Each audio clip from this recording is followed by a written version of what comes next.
Madame, Monsieur, bonjour, bienvenue sur le plateau de La Voix est libre, le magazine politique de la rédaction de France 3 à Picardie. Je reçois ce midi Franck Briffaut, le patron du Front National pour le département de l'Aisne. Bonjour Franck Briffaut. Bonjour. Merci d'avoir répondu à notre invitation. Merci. Il est beaucoup question ces derniers temps du Front National dans l'actualité, montée des inquiétudes avec la crise, montée du sentiment anti-européen à moins d'un an des élections municipales et européennes.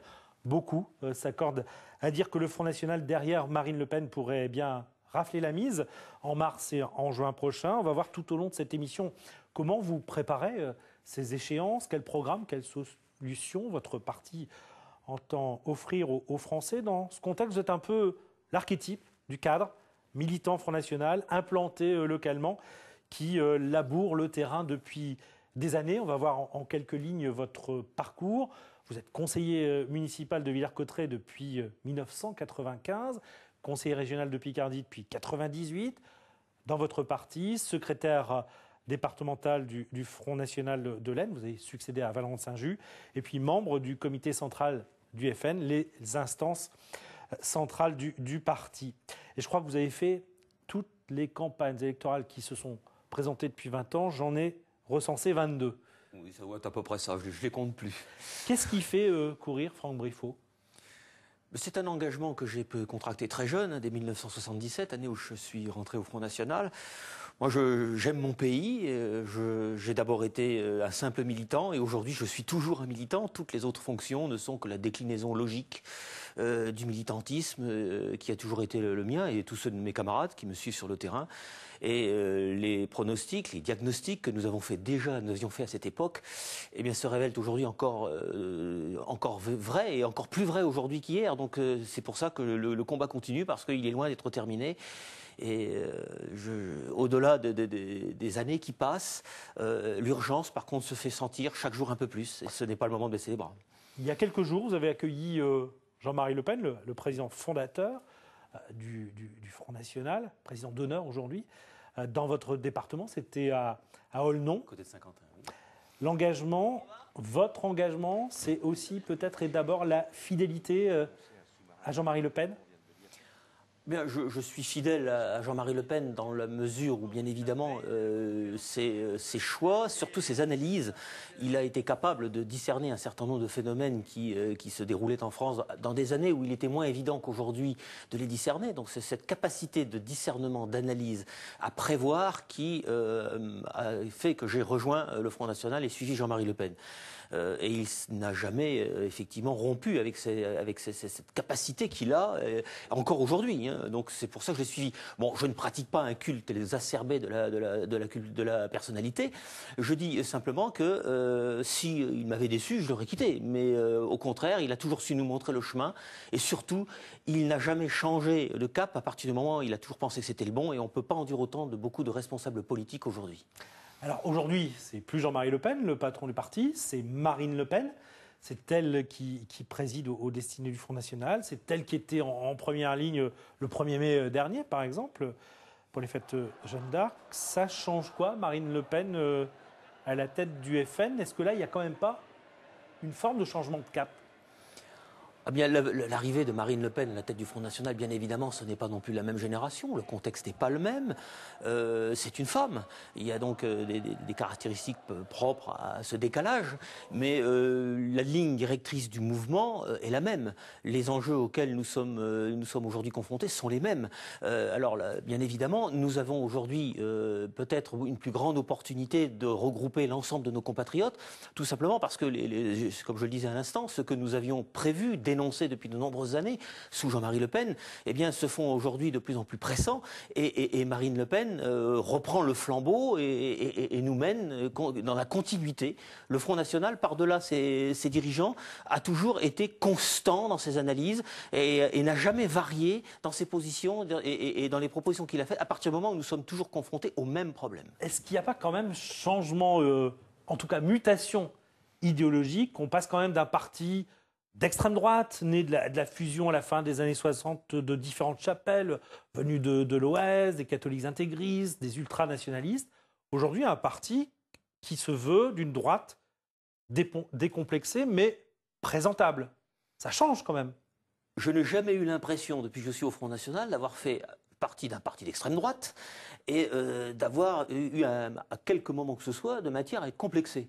Je crois aujourd'hui que les événements nous donnent raison, donc nous recentrent dans le débat politique. Ce qui paraissait difficile à entendre il y a quelques années s'avère aujourd'hui correspondre à la réalité. Donc finalement, ce n'est pas nous qui avons changé. C'est peut-être la vision que l'on a sur nous qui change.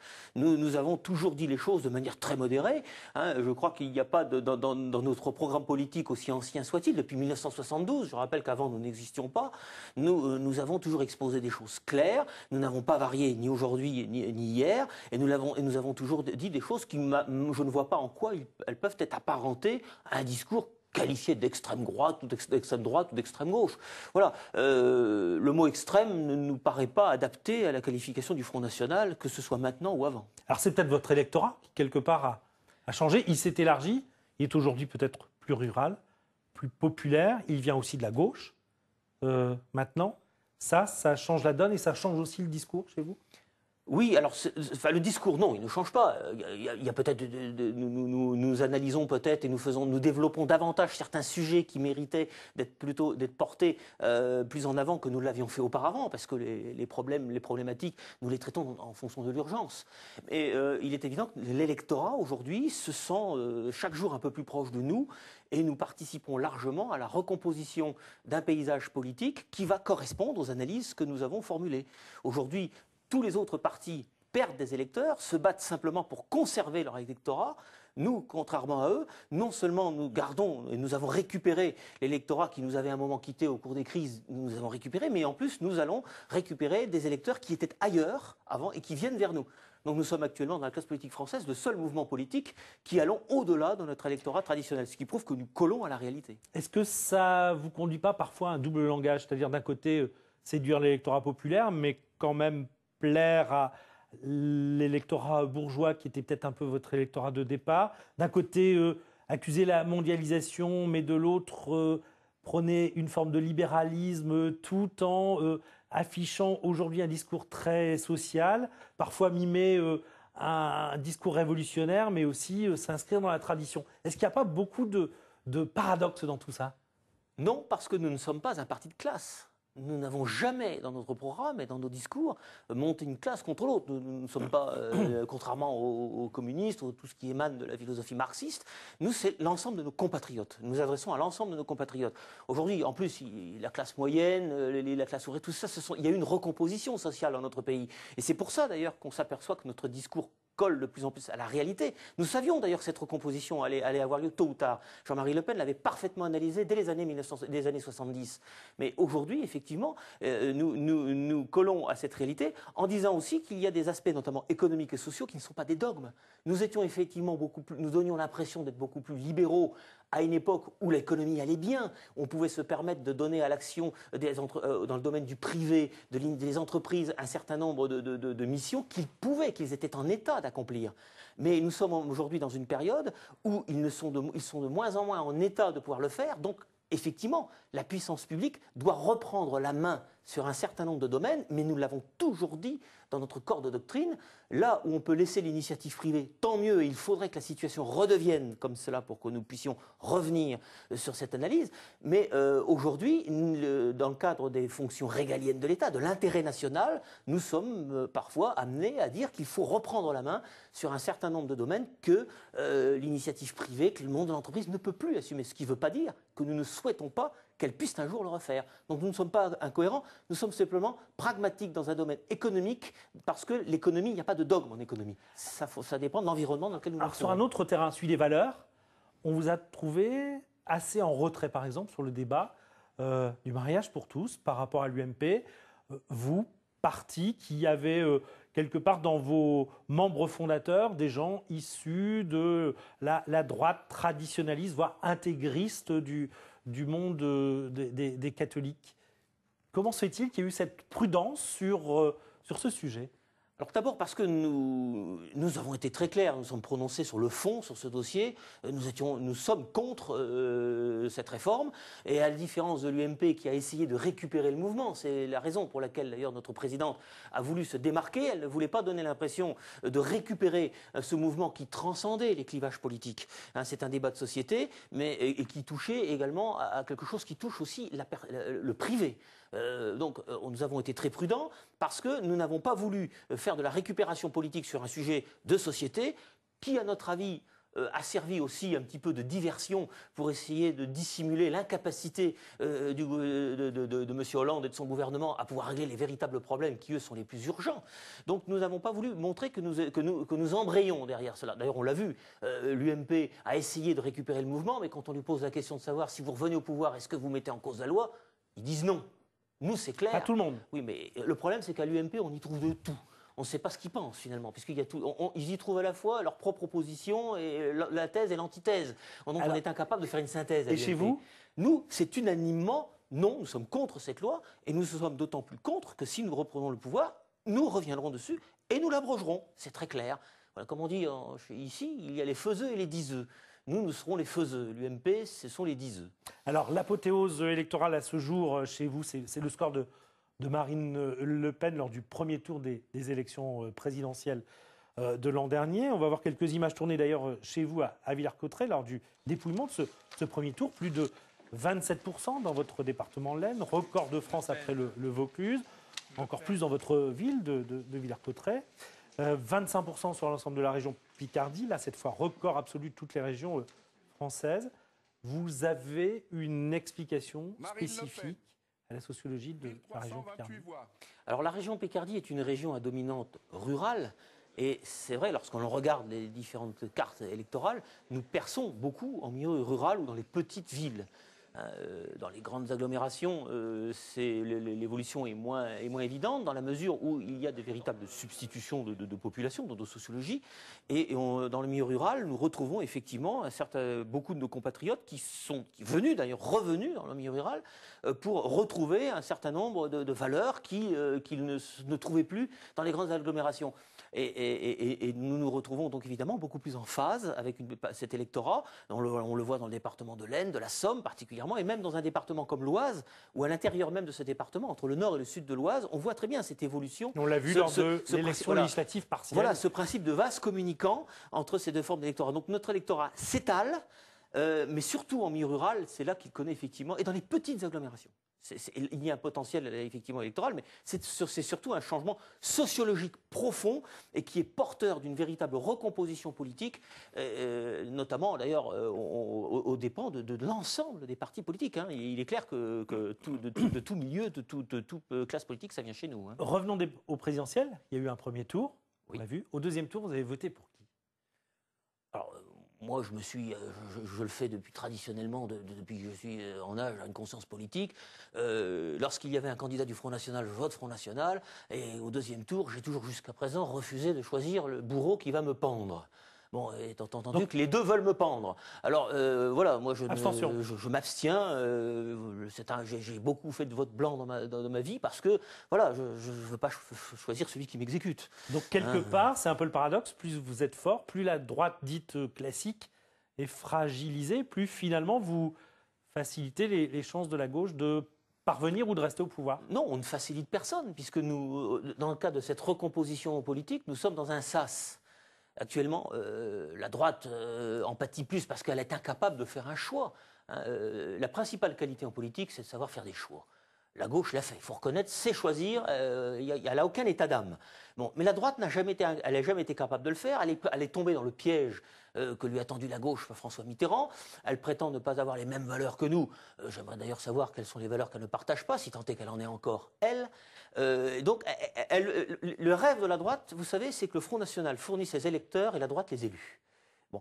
Eh bien, vous savez, quand on est assis sur deux chaises, on finit par se retrouver par terre. C'est ce qui est arrivé d'ailleurs à la députée de ma circonscription. Voilà. Donc, il faut que la droite choisisse. Si elle choisit, en tout cas, si ses électeurs choisissent bien, la droite ne sera plus confrontée à ce dilemme. Leur apparatchik peut-être, mais peu importe. Mais la droite, il faut qu'elle choisisse son camp aujourd'hui. Les gens de droite doivent choisir leur camp. On ne peut plus être entre deux chaises. François Hollande au pouvoir, un an après, vous en tirez quel bilan? Désastreux. C'est vrai qu'avec la gauche, on n'est jamais déçu. On sait que les choses vont très vite. Mais là, on a quand même été surpris. Je pense qu'aujourd'hui, on arrive. D'ailleurs, on le voit. Vous me parliez tout à l'heure du mariage pour tous. C'est pas le type de réforme qu'on attendait par rapport à la situation dans laquelle se trouve notre pays aujourd'hui. On a véritablement l'impression, et les Français de plus en plus, qu'il y a un décalage entre les problématiques les plus urgentes à régler et ce que fait le gouvernement, François Hollande et son gouvernement. Donc, les choses, on est dans un état de décomposition qui s'accélère, et surtout, ce qui surtout alarme nos compatriotes, c'est qu'on n'a pas l'impression qu'ils ont un cap. Ils barrent le navire, mais ils ne savent pas où ils veulent aller. Donc on est un petit peu ballotté au gré des courants marins, et on va finir par casser la voilure, ça c'est sûr. La division à droite, telle qu'elle s'est affichée dans la guerre Copé-Fillon, quelque part, c'est du pain béni pour vous. La ligne de fracture à l'UMP entre fillonistes et copéistes, elle a un sens.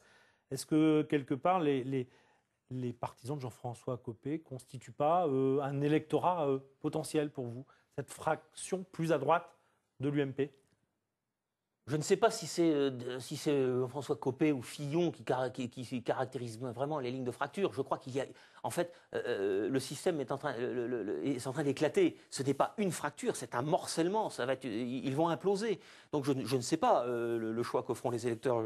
Personne n'est propriétaire de quoi que ce soit en démocratie.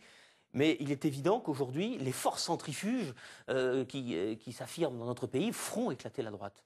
Alors une partie, probablement, se retournera vers le seul pôle authentiquement à droite qu'il existe. Maintenant, ils sont dans un tel état aujourd'hui, on ne peut pas savoir comment ça va finir. Ça va mal finir, ça c'est sûr. Alors abordons les prochaines échéances électorales. Elles sont municipales, les premières en mars prochain. Depuis quelques semaines, les regards des observateurs se tournent vers une commune de Picardie, de la Somme, Gamache, commune du Vimeux industriel, dotée d'un maire communiste, et où le candidat UMP a composé une liste avec un certain nombre de vos sympathisants, ce qui lui a valu les foudres du patron local de l'UMP, Jérôme Bignon, et une exclusion du parti. C'est quelque part ça la stratégie du FN, réalisée sur le terrain, l'alliance impossible au niveau des états-majors? Nous avons vocation à rassembler tous ceux qui veulent nous rejoindre. Il y a à l'UMP, manifestement, des gens courageux. Mais d'ailleurs, c'est ce courage qui les poussera, à mon avis, à ne pas y rester. Donc, on assiste, effectivement, surtout dans des communes de cette taille, où les consignes d'appareil sont moins suivies, où ces élus sont souvent bien seuls le reste du temps. Ils ne sont pas autant épaulés par les appareils politiques, donc ils savent vers qui se tourner lorsque les choses vont vraiment mal. Ils savent qui c'est qui vient les voir quand il y a des questions à poser sur des cas concrets. Je vois dans l'Aisne. Et évidemment, c'est tous ces personnes orphelins d'appareils politiques, sentent que si l'UMP ne définit pas de stratégie par rapport à nous claire et se contente simplement de dire qu'il n'a pas les mêmes valeurs avec eux, ils ne garderont personne. Que ce soit à Gamache, que ce soit dans d'autres villes, parce que c'est la partie, puisque ça a été médiatisé, mais moi je le vois au quotidien dans des villages, notamment je l'ai vu lors de la collecte des signatures des maires, on parle avec eux, ils disent qu'ils ne pourront pas tenir éternellement à droite dans la situation qui est celle de la France aujourd'hui. Ils ont le courage de faire un choix, et je pense que ce n'est qu'une avant-garde. Que ça va se produire très souvent. Et ça, c'est le talon d'Achille peut-être de l'UMP, ces élus locaux, ces petites communes sur lesquelles ils ont moins de prise. La stratégie, c'est afficher la couleur, Front National, ou bien, quelque part, infiltrer, entre guillemets, les listes d'action communale dans toutes ces petites communes qui vont de 20 à 2000 habitants. Alors il est évident que le mode de scrutin qui est aujourd'hui prescrit pour les communes de moins de 1000 habitants nous incite à avoir une technique différente, tout simplement parce que nous respectons aussi le choix des électeurs. Il est évident que présenter une liste strictement Front National dans un village de 400 habitants, ça n'est pas forcément la meilleure chose à faire, dans la mesure où les listes sont souvent des listes d'intérêt communal. Par contre, ce que dit le Front National, c'est qu'il faut bien évidemment dire ce que nous sommes, individuellement, dire voilà, nous rejoignons une liste d'intérêt communal, mais nous sommes Front National. Voilà. Ensuite, eh ben, il y a tout le monde met les cartes sur la table et on Vous voit ne au niveau cacherez pas le local. drapeau. Non, on ne partira pas avec des listes composées, sauf cas très particuliers. Mais ce sont des listes. Nous respecterons évidemment ce qui est le choix des électeurs de ces communes. Hein, ce sont des listes d'intérêt commun. Maintenant, s'il y a des listes politisées dans ces communes, bien évidemment, nous suivrons le mouvement. Mais nous tenons compte également du contexte local. La stratégie n'est pas la même, effectivement. Nous n'allons pas torpiller une élection municipale au détriment de l'intérêt de la commune en voulant absolument faire des listes avec une étiquette Front National s'il y a en face une liste d'intérêt communal qui d'ailleurs ne vient pas franchement s'opposer à nous. Alors pour les plus grandes villes, on va en égrener quelques-unes. Dans votre département, par exemple, Saint-Quentin, vous aurez une liste. L'objectif, c'est quoi? C'est faire tomber Xavier Bertrand, qui était, paraît-il, dans une liste noire aux législatives ou une liste rouge. Non, mais les municipales, ce n'est pas tout à fait la même logique. Nous, notre objectif, c'est d'être présent dans un maximum de communes, de manière à faire rentrer les élus Front National dans un maximum de communes, de manière à mettre en œuvre ou pousser nos adversaires, si ce sont eux qui sont élus, à tenir compte de ce que nous pensons être bon pour une commune. Clairement, Xavier Bertrand, vous souhaitez qu'il reste ou qu'il ne reste pas maire de Saint-Quentin? Par définition, si nous présentons une liste, c'est qu'on ne souhaite pas qu'il y reste. On va poursuivre. Beauvais, par exemple, face à Caroline Cayeux, c'est une cible importante pour le Front National, Caroline Cayeux? Partout où nous nous présentons, l'ensemble des listes, des candidats qui se présentent sont nos cibles, par définition. Il est évident que ceux qui ont des positions très ambiguës à l'égard du Front National, nous ferons preuve d'un zèle particulier. Bien évidemment, une élection ce sera par exemple moins le cas à Compiègne, où Philippe Marigny affiche des positions qui sont proches de la droite forte et dont le discours peut se reconnaître quelque part sur certaines positions. Nous verrons d'abord ce qu'il dira. Il y aura des candidats Front National à Compiègne, par exemple? Par principe, nous essayons de monter des listes partout. Personne ne sera exempt d'une recherche de listes dans sa ville. Voilà. Donc ensuite, il y a des cas. Nous mènerons la campagne peut-être de manière différente en fonction du positionnement de nos adversaires. Mais le principe de faire des listes partout est acquis. Chez vous, vous, nous le pourrons. Chez vous, Villers-Cotterêts, chef-lieu de canton de l'Aisne, vous y allez? Oui. Pour devenir le maire de Villers-Cotterêts? Bien sûr. Vous estimez avoir une chance? Quand on part au combat, c'est pour gagner. Si on va au combat, ça fait un petit moment que vous y allez sans le gagner. Mais ça prouve que nous sommes persévérants et que nous ne nous laissons pas abattre. Vous savez, il y a des combats qui durent longtemps. Hein. Mais à chaque fois, nous gagnons du terrain. Et je dois dire que nos adversaires, ils mettent beaucoup du leur aussi. On vous voit en campagne à Villers-Cotterêts, pendant les législatives et les élections qui ont précédé. Puis enfin, dernière ville la plus importante en Picardie, Amiens. Que va faire le Front National à Amiens? Alors, vous n'êtes pas le patron du Front National de la Somme, mais que va faire le Front National à Amiens? C'est la dernière fois que le FN s'est présenté, c'était en 2001 avec Lionel Payet. Il avait fait à peine plus de 5% des voix. Vous avez trouvé le chef de file du Front National pour Amiens? Non, pour l'instant, nous sommes en train de constituer, M. Flavot est en train d'essayer de constituer une liste sur Amiens. Dans le cadre de la recherche, bien sûr, de ces colistiers, il émane parfois plusieurs personnes qui peuvent prétendre être tête de liste. Nous n'en sommes pas encore à investir la tête de liste.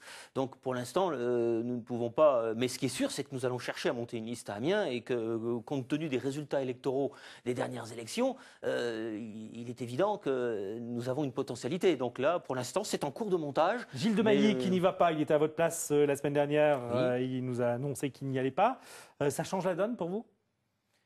Le départ de Gilles de Mailly va peut-être ouvrir des perspectives de recomposition au niveau local. Bon, en plus, il y a quelques dossiers un peu brûlants sur Amiens, donc le tramway et d'autres. Là, il est évident que nous allons voir aussi qui va reprendre le flambeau. À gauche comme à droite. Comme à droite, c'est la division aussi. Bien sûr, bien sûr. Dans un an, les européennes, élections qui vous sont traditionnellement favorables, parce qu'à la proportionnelle, vous espérez faire un carton? Ah oui. Oui, parce que sur le fond, nous le disons déjà depuis quelques temps, les problèmes fondamentaux que connaissent nos pays aujourd'hui sont issus directement du fait que nous n'avons plus notre souveraineté. Donc il va falloir... L'Europe, c'est la cible. Oui, c'est la cible. Enfin, l'Europe. L'Union européenne. Mais, voilà, l'Union européenne. Donc, nous ne sommes pas contre une certaine vision de l'Europe. Bien évidemment, non. Il y a des choses que manifestement nous ne pouvons pas faire seuls. Mais l'Europe telle qu'elle nous est vendue depuis des décennies, hein, d'ailleurs à l'avance masquée, hein, on découvre en avançant ce que l'on veut faire de l'Europe. Maintenant, on y voit un peu plus clair. Enfin, nous, on le savait. Cette Europe, cette fédération européenne, elle est mortifère. Elle est en train de précipiter les peuples qui composent cette Europe dans l'abîme. Et il faut stopper cela le plus rapidement possible pour reprendre nos attributs de souveraineté qui nous permettra de mener les politiques nécessaires au redressement de notre pays. Sortir de l'Union, sortir de l'euro, c'est la solution. C'est la seule qu'il nous reste. Ça ne sera pas forcément facile. Nous souhaitons d'ailleurs qu'elle se soit faite de manière concertée avec nos partenaires européens. Il est évidemment beaucoup plus difficile d'en sortir si nous sommes seuls à le demander. C'est pour ça que ces élections européennes sont pour nous vitales, parce qu'elles vont nous permettre, avec différents partis dans d'autres pays, on voit d'ailleurs que cette analyse est partagée par de plus en plus d'Européens dans les autres pays. C'est pour ça que nous avons bon espoir de quand même pouvoir faire quelque chose qui nous permette de le faire dans la concertation avec nos partenaires européens et avec lesquels il faut que nous gardions des liens forts. Mais il est évident que la clé de la recomposition politique en France et surtout des mesures que nous devons appliquer pour sortir notre pays du marasme dans lequel on est en train de plonger passe par ce problème de l'Europe. Il est fondamental. Une France seule, un peu plus de 60 millions d'habitants, 1% de la population mondiale, face aux géants planétaires que seront la Chine, l'Inde, les États-Unis, le Brésil et d'autres pays émergents. La France seule sera plus forte hors de l'Union européenne. D'abord, la France n'a jamais été seule. En politique, en géopolitique, il y a toujours eu des systèmes d'alliances. Vous savez, l'Europe et la France a été un pays qui a brillé dans la civilisation européenne pendant des siècles, avant l'Europe. Bon, arrêtons de faire croire à nos compatriotes que sans l'Europe, point de salut.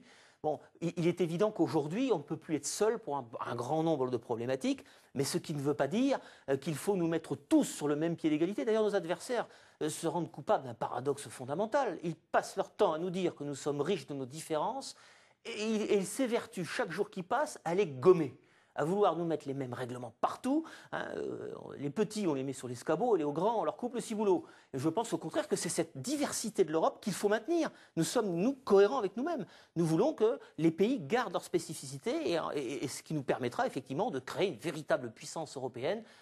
On ne crée pas une force en additionnant des faiblesses. Et ce sera le mot de la fin de cette première partie, Franck Briffaut. On va s'interrompre quelques minutes, le temps de retrouver Florent Loiseau pour le journal de la mi-journée.